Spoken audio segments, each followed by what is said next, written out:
Good afternoon, everyone. My name is Tio, but of course they revealed my real name na. I'm Alex Distor po. And I'm one of those few people who have not really received a formal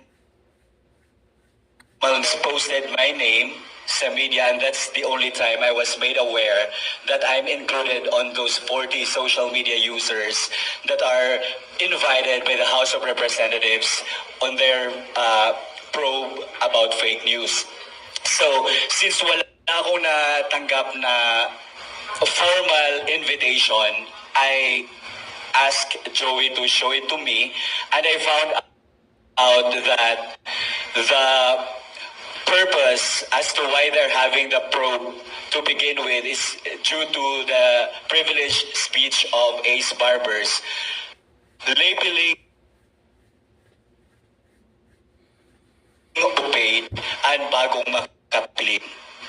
There is no discussion as to what constitutes being a bagong makapili, or there's no proof showing that we are paid by narco politicians or even Pogo. I myself has no any link with Pogo operators, so how can I possibly be paid by them?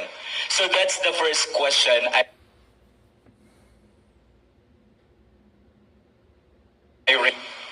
biglang nagbago. Ang privileged speech ni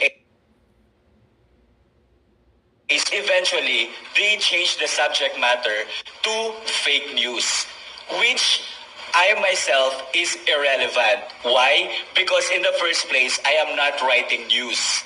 I am writing my political opinions, which is within the constitutionally protected speech natin. So yun, tinatanong ko din, dapat they should clarify what constitutes fake news and how does it differ to political opinions. Because if they regulate fake news by targeting us who are only writing our political opinions, they are indirectly suppressing our freedom of speech. Tama? Kasi they are converting our opinions as news. So that's the harm that I have seen sa probe ni Dan Fernandez about this subject matter.